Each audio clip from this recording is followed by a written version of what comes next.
দেশ বিদেশের ব্যবসা বাণিজ্য আর অর্থনীতির সব খবর নিয়ে আমন্ত্রণ ওয়ালটন স্মার্ট ফ্রিজ বিজনেস রিপোর্টে। দরপতনের চক্রে আটকে গেছে দেশের পুঁজি বাজার। 3 মাসে 60% পর্যন্ত পুঁজি হারিয়েছেন সাধারণ বিনিয়োগকারীরা। আর্থিক অনিয়মে দায়ী ব্যক্তিদের শাস্তির আওতায় আনবে বাংলাদেশ ব্যাংক। এস আলমের সম্পদ বিক্রি করে গ্রাহকদের অর্থ পরিশোধের আশ্বাস। বেতনের দাবিতে গাজীপুরে ফের রাস্তায় গার্মেন্টস কর্মীরা, আশুলিয়ায় শ্রমিকদের মধ্যে সংঘর্ষ। এমন সব খবর নিয়েই আমাদের আজকের আয়োজন। Double million offer, Walton fridge কিনে পেতে পারেন 20 লক্ষ টাকা, রয়েছে কোটি কোটি টাকার নিশ্চিত উপহার।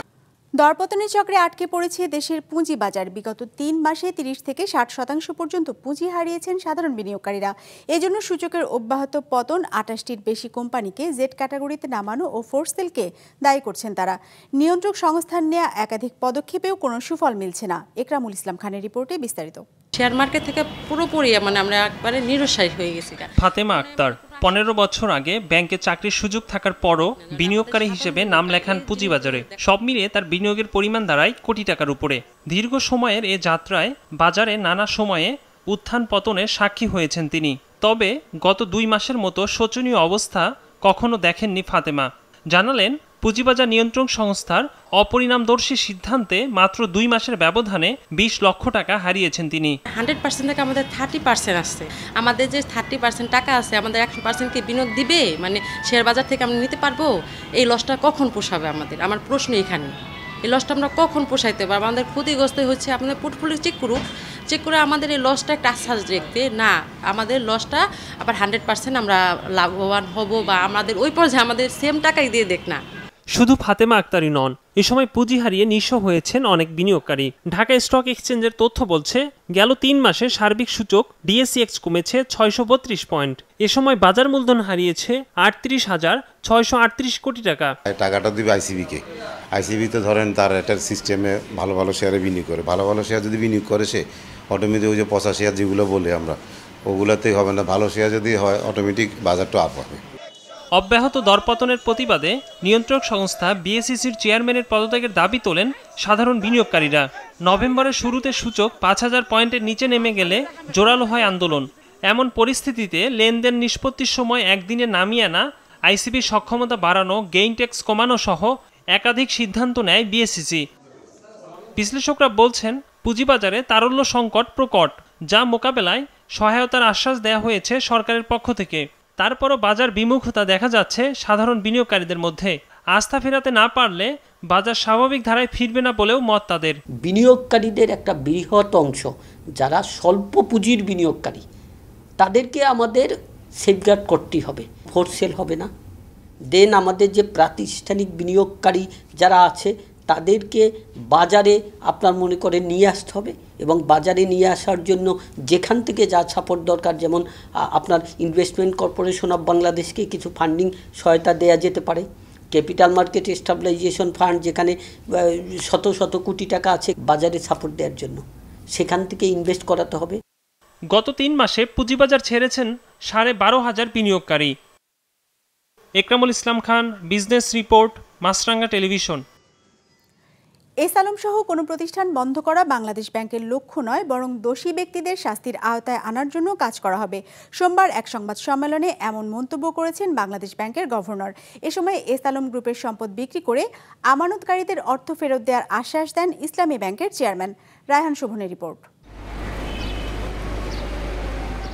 2017 সালের শুরু থেকে আওয়ামী লীগ সরকারের পতনের আগ পর্যন্ত ইসলামী ব্যাংক থেকে 45টি অ্যাকাউন্টের মাধ্যমে বিতর্কিত শিল্প গ্রুপ এস আলম লোপাট করেছে প্রায় 80,000 কোটি টাকা।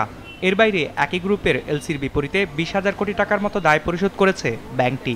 এমন দাবি ব্যাংকটির বর্তমান চেয়ারম্যানের। বাংলাদেশ ব্যাংক আয়োজিত এই সংবাদ সম্মেলনে তিনি জানান, এস আলম গ্রুপের নামে বেনামে থাকা 1600 কোটি টাকার শেয়ার বিক্রি করে এই দায়ের অর্ধেকটা সমন্বয়ের চিন্তা করছে ব্যাংকটি। এটা প্ল্যানটা হচ্ছে, এটা যে গ্যাপ ক্রিয়েট হয়েছে, যে ডিপোজিট এবং ইনভেস্টমেন্টের যে গ্যাপটা, এই গ্যাপটার মধ্যে আপনি যে 1600 কোটি শেয়ার, সেটা মার্কেট প্রাইস হলো এখন 60 টাকা, 9,600 কোটি আসবে। এই শেয়ারটা যে ফ্রিজ করা হয়েছে লিগ্যাল প্রসেস কমপ্লিট করে, এটা আমরা নিউ কাস্টমার কাছে সেল করে এর 50%, আর 50% যে 10,000 কোটির কাছাকাছি, এইটা আমরা নিউ শেয়ার ইস্যু করব, নতুন শেয়ার অনুমোদন সাপেক্ষে করলে আমাদের 20 গ্যাপ। আবারও বলছি, পানি যখন আসতে থাকে তখন কিন্তু নতুন পানিও আসে। এটা যখন চালু হবে, টিউবওয়েলের ভ্যাকুয়াম যখন ক্লিয়ার হবে, তখন কিন্তু আশা করা যাচ্ছে নতুন ডিপোজিটও আসবে। শুধু তাই নয়, ব্যাংকটির সার্বিক ক্ষয়ক্ষতি ও করণীয় নির্ণয়ে কাজ করছে 4টি অডিট ফার্ম। ডিসেম্বর থেকে কাজ শুরু করবে বিশ্ব ব্যাংকও। এমনকি ব্যাংকটির আর্থিক স্বাস্থ্যের উন্নয়নে মধ্যপ্রাচ্য ভিত্তিক প্রতিষ্ঠান আল রাজি, আইএফসি সহ বিভিন্ন সংস্থাকে এখানে বিনিয়োগের আহ্বান জানানো হবে বলে জানিয়েছে ব্যাংকটির চেয়ারম্যান। তাদের প্রত্যাশা, আগামী বছর দুয়েকের মধ্যে ঘুরে দাঁড়াবে ব্যাংকটি। ইসলামী ব্যাংক অবশ্যই আমরা যেটা বলেছি ঘুরে দাঁড়ানো বছর, এই বছরের ক্ষয়ক্ষতি নিরূপণ এবং রিস্ট্রাকচারিং, এবং আগামী 2 বছরের ঘুরে দাঁড়ানো বছর। 2 বছর লাগবে না। সোনালী ব্যাংকে আপনারা যে সাক্ষী। স্ট্র্যাটেজিটা কি হবে? নট যেটা আমি আগে 80,000 কোটি পুরোটাই আমাকে পাইতেই হবে, পাওয়া যাবে না। That's the fact. একটা পার্ট পাওয়া যাবে হয়তো, কিন্তু আমাকে যেটা করতে হবে স্ট্র্যাটেজিটা হচ্ছে কনফিডেন্স বিল্ডিং, ডিপোজিট মোবিলাইজেশন, নতুন ইনভেস্টমেন্টের থেকে হায়ার রিটার্ন অন ইনভেস্টমেন্ট, এগুলোকে এনে ব্যাংকটাকে আবার এমন একটা স্ট্রাকচারে নিয়ে আসা যে ওই রিলেটিভ এখন যেটা ওভারঅল হয়তো 50% অফ দ্য ব্যাড অ্যাসেট আছে, সেটাকে কমিয়ে 25-এ নিয়ে আসবে, তারপর 12-তে নিয়ে আসবে, 6-এ চলে যাবে, 2-এ চলে যাবে। That's how banks grow. এ সময় কেন্দ্রীয় ব্যাংকের গভর্নর বলেন, এস আলম সহ কোনো প্রতিষ্ঠানই বন্ধ করা হবে না, তবে ব্যক্তির বিচারের ব্যবস্থা করা হবে। যারা অনিয়ম করেছে তাদের বিরুদ্ধে মামলা করার মাধ্যমে শাস্তি নিশ্চিতের আশ্বাস দিয়েছেন তিনি। একই সাথে আমানতকারীদের স্বার্থ রক্ষায় ব্যাংকগুলোকে সহায়তা করা হবে বলেও জানান গভর্নর। ব্যাংক ক্লায়েন্ট রিলেশনশিপের ভিত্তিতে আমরা কেস বাই কেস দেখব। এটা আমরা তো কোনো ইন্ডাস্ট্রিকে মারতে চাই না। আমরা চাই যে যদি তাদের টেম্পোরারি অসুবিধা থাকে অবশ্যই আমরা দূর করার চেষ্টা করব। সেটা তো ক্লায়েন্টকে তো ভুলে গেলে হবে না, ক্লায়েন্টের সমস্যা থাকতেই পারে, ব্যাংকেও সেটা বুঝতে হবে। এবং ক্রিমিনাল কেসে ক্রিমিনাল অনুযায়ী যেভাবে শাস্তি হয় সেটাই আইনগতভাবে আসবে। আমাদের কিছু বলার অধিকার সেখানে নাই, আমরা বিচার চাইব। ইতোমধ্যে 2 দফায় ইসলামী সহ দেশের 7টি ব্যাংকে 6,500 কোটি টাকার তারল্য সহায়তা দিয়েছে Bangladesh bank. Raihan Shovon, business report, Maasranga television. বকেয়া বেতনের দাবিতে গাজীপুরে চন্দ্রা নবীনগর মহাসড়ক অবরোধ করে সোমবারও বিক্ষোভ করেছে বেক্সিমকো ইন্ডাস্ট্রিয়াল পার্ক কারখানার শ্রমিকরা। অবস্থান করেছে ডরিন গার্মেন্টসের শ্রমিকরাও। এর জেরে আশুলিয়ায় একটি পোশাক কারখানার শ্রমিকদের মধ্যে সংঘর্ষ এবং আগুন দেওয়ার ঘটনাও ঘটে। গাজীপুর প্রতিনিধি ফারদিন ফেরদৌসের পাঠানো তথ্য ছবিতে ডেস্ক রিপোর্ট। সকাল 11:30। আগুন আর ধোঁয়ায় আচ্ছন্ন হয়ে পড়ে আশুলিয়ার কলতাসতী এলাকার অ্যামাজন নেটওয়ার্ক কারখানা ও এর আশেপাশের এলাকা। এর আগে ওই কারখানার শ্রমিকদের সাথে সংঘর্ষ হয় বেক্সিমকো ইন্ডাস্ট্রিয়াল পার্ক ও ডরিন গার্মেন্টসের শ্রমিকদের। এতে আহত হন 5 শ্রমিক। পাশের অ্যামাজন নেটওয়ার্ক কারখানায় আগুন দেন আন্দোলনকারীদের একাংশ। পরে আগুন নিয়ন্ত্রণে আনে ফায়ার সার্ভিস। প্রাথমিক পর্যায়ে আসতে পারি নাই। আপনারা জানেন যে রাস্তায় অনেক লোকজন ছিল, আন্দোলনকারীরা ছিল, আমরা আসতে পারি নাই। তারপরে ঘটনাস্থলে এসে দেখলাম যে এখানে আগুন জ্বলতেছে। পাশে বাসাবাড়িও ছিল, বাসাবাড়িতে আগুন ছড়াইতে পারে না, আমরা দ্রুত ব্যবস্থা নিছি। আর যেহেতু এটা একটা নিট গার্মেন্টস, এখানে জ্যাকেট তৈরি হয়, ফ্যাব্রিক ছিল, তুলা ছিল, মেশিন ছিল, বয়লার ছিল, গার্মেন্টস অ্যাক্সেসরি ছিল, ভবনের ক্ষতি হয়েছে আর কি। এদিকে বেতন পরিশোধের দাবিতে সকাল থেকে চক্রবর্তী এলাকায় চন্দ্রা নবীনগর মহাসড়ক অবরোধ করে ফের বিক্ষোভে নামে বেক্সিমকো ইন্ডাস্ট্রিয়াল পার্ক কারখানার শ্রমিকরা। সপ্তাহখানেক ধরেই একই দাবিতে বিক্ষোভ করে আসছেন তারা। অন্যদিকে পূর্ব ঘোষণা ছাড়াই কারখানা বন্ধ করে দেওয়ায় জিরানি বাজার এলাকায় মহাসড়ক অবরোধ করে বিক্ষোভ করছেন ডরিন গার্মেন্টসের শ্রমিকরাও। বেক্সিমকোর লোক আইসা এখানে হামলা করছে, আমাদের ছুটি দিয়ে দিয়েছে। আমরা চাইছিলাম যে আজকে ডিউটি করব, টাইগার ঢুকছে, তার প্রতিবাদ আমরা করার কারণে আমাদের ফ্যাক্টরি অনির্দিষ্টকালের জন্য বন্ধ দিছে। আমরা ডিউটি করছি, আমরা কালকে ছুটিতে গেছি, আইসা সকালে এসে দেখি ফ্যাক্টরি বন্ধ। কিসের জন্য বন্ধ তা আমরা জানি না। 172টা লোকরে বার করা হয়েছে এবং ওদের পাওনা দানা যা আছে মালিক পক্ষ দেয় নাই। পুরান যে স্টাফদেরকে আমরা বার করার ইয়া দিছিলাম, তারা পকেট থেকে টাকা দিয়ে তাদেরকে বার করে দিছে। এমন পরিস্থিতিতে জেলার চক্রবর্তী ও জিরানি এলাকার বেশ কয়েকটি কারখানায় আজ ছুটি ঘোষণা করা হয়। Nadia Afrin, business report, Maasranga television. Double million offer Walton fridge কিনে পেতে পারেন 20 লক্ষ টাকা, রয়েছে কোটি কোটি টাকার নিশ্চিত উপহার। ফরিদপুরের মধুখালীর দাহমাসি জুট মিল দখল, ব্যাংক ও পাওনাদারদের টাকা ফেরত দেওয়ার দাবি জানিয়েছেন ভুক্তভোগীরা। সোমবার রাজধানীর ডিআরইউতে আয়োজিত এক সংবাদ সম্মেলনে এসব দাবি জানানো হয়। টাকা পরিশোধ করা না হলে আমরণ অনশনের হুঁশিয়ারি দিয়েছেন পাট ব্যবসায়ীরা। এ সময় দাহমাসি জুট ইন্ডাস্ট্রিজের ব্যবস্থাপনা পরিচালক মৃধা মনিরুজ্জামান মনিন অভিযোগ করেন, ভয়ভীতি দেখিয়ে প্রতিষ্ঠানের মালিকানা লিখে নিয়েছেন চেয়ারম্যান নোমান আলী। এ কাজে সহযোগিতা করেছেন আইনশৃঙ্খলার বাহিনীর সদস্যসহ বিভিন্ন সরকারি কর্মকর্তা। মিলটিতে পাট সরবরাহকারী ব্যবসায়ীরা জানান ৩০ থেকে ৩৫ জন পাট সরবরাহকারীর ১৮ কোটি টাকা আটকে ছিল। এর মধ্যে মাত্র ১ কোটি টাকা পরিশোধ করা হয়েছে। বাকি পাওনা টাকা চাইতে গেলে হয়রানির শিকার হতে হচ্ছে তাদের। এমন অবস্থায় ব্যবসায়ীদের পাওনা টাকা পরিশোধ এবং নোমান চৌধুরী ও তার ছেলে সালমান চৌধুরীর শাস্তি দাবি জানানো হয় সংবাদ সম্মেলনে।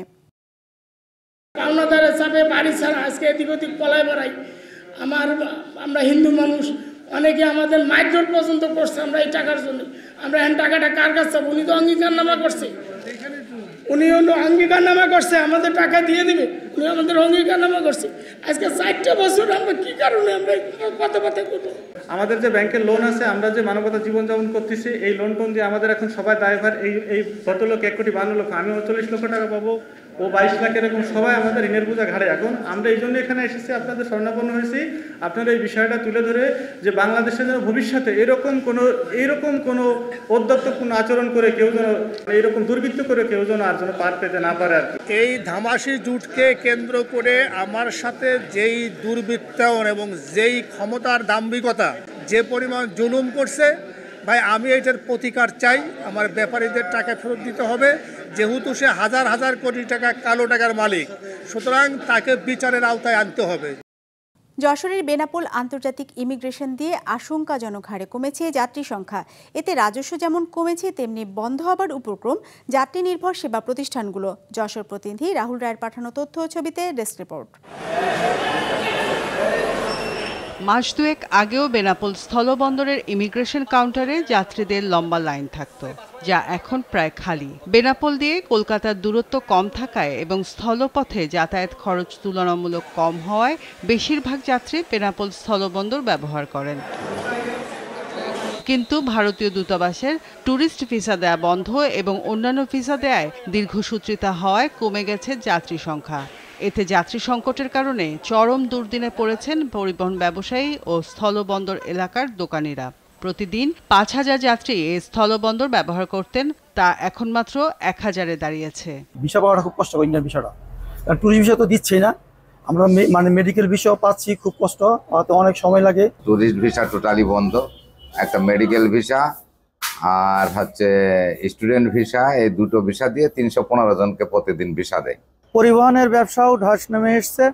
তারপরে এমনি স্থানীয় যারা দোকানদার যারা বেচাকেনা করতো, তাদেরও পাসপোর্ট যাত্রী না থাকায় অনেক সমস্যা হচ্ছে। ঊর্ধ্বতন কর্মকর্তাদের দৃষ্টি আকর্ষণ করছি, তারা যেন ভিসা ব্যবস্থাটা অতি দ্রুত সমাধান করে আমাদের যাতায়াতের ব্যবস্থাটা একটু সুন্দর করে দেয়। পূর্বে যে পরিমাণ যাত্রী যাতায়াত করত, সেই পরিমাণ যাত্রী এখন আর নেই। পূর্বে প্রায় 5 থেকে 7,000 যাত্রী এখান দিয়ে ভারতে গমন করত, বর্তমানে সেই সংখ্যাটা অনেক কমে গিয়েছে। তবে যেটা জানতে পেরেছি যে ভিসা না দেওয়ার ফলে এই যাত্রী সংখ্যা হ্রাস পায়। বন্দর কর্তৃপক্ষ জানায়, আগস্টের আগে প্রতি মাসে 15 কোটি টাকার রাজস্ব আয় হতো এই খাতে। বর্তমানে যাত্রী সংখ্যা কমে যাওয়ায় সেই আয় কমে দাঁড়িয়েছে 3 কোটি টাকায়। Business report, Maasranga television.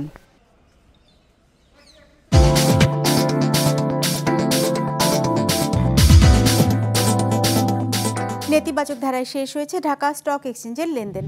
সার্বিক সূচক ডিএসসি এক্স 28 পয়েন্ট কমে দাঁড়িয়েছে 5,300-তে। বেচা কেনা হয়েছে 551 কোটি টাকার। লেনদেনে অংশ নেওয়া প্রতিষ্ঠানগুলোর মধ্যে দর বেড়েছে 133টির, কমেছে 205টির, আর অপরিবর্তিত আছে 42টির দর। যুক্তরাষ্ট্রে বন্ধ হচ্ছে না টিকটক, এমন আশা তৈরি হয়েছে ডোনাল্ড ট্রাম্প প্রেসিডেন্ট নির্বাচিত হবার পর। নিরাপত্তার কারণ দেখিয়ে চীনের তৈরি অ্যাপটি বন্ধের ঘোষণা দিয়েছিল বাইডেন প্রশাসন। এমনকি এপ্রিলে টিকটকের শেয়ার মার্কিন কোম্পানির কাছে হস্তান্তরের নির্দেশও দেওয়া হয়েছিল। ডেস্ক রিপোর্টে বিস্তারিত।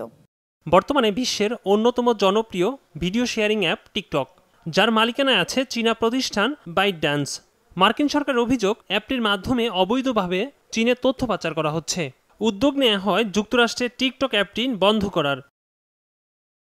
গত এপ্রিলে প্রেসিডেন্ট জো বাইডেন স্বাক্ষরিত আইনে টিকটকের মালিকানা প্রতিষ্ঠান বাইটড্যান্সকে 2025 সালের 19 জানুয়ারির মধ্যে শেয়ার বিক্রি করতে বলা হয়। নির্দেশনা অমান্য করলে জাতীয় নিরাপত্তার কারণ দেখিয়ে অ্যাপটি নিষিদ্ধ করার হুঁশিয়ারিও দেওয়া হয়। তবে যুক্তরাষ্ট্রের প্রেসিডেন্ট হিসাবে ডোনাল্ড ট্রাম্প দ্বিতীয় মেয়াদে নির্বাচিত হওয়ার পর টিকটক বন্ধ না হওয়ার সম্ভাবনা তৈরি হয়েছে। যদিও প্রথম মেয়াদে ক্ষমতায় থাকার সময়ে চীনা শর্ট ভিডিও প্ল্যাটফর্মটির বিরুদ্ধে ব্যবস্থা নিতে চেয়েছিলেন ট্রাম্প নিজেই। আইনজ্ঞদের মত, সরাসরি এই নিষেধাজ্ঞা বাতিল করার এখতিয়ার নেই ট্রাম্পের। তবে কংগ্রেসকে আইনের শর্ত শিথিল করা বা নতুন সমঝোতার জন্য প্রস্তাব করতে পারেন তিনি। এদিকে যুক্তরাষ্ট্রে টিকটক নিষিদ্ধ নাও হতে পারে এমন খবরে মালিকানা প্রতিষ্ঠান বাইডেন্সের বাজার মূলধন বেড়ে দাঁড়িয়েছে $300 বিলিয়ন। বার্তা সংস্থা রয়টার্স জানায়, সম্প্রতি বাইডেন্স নিজেদের শেয়ার কেনার প্রস্তাব দেয়।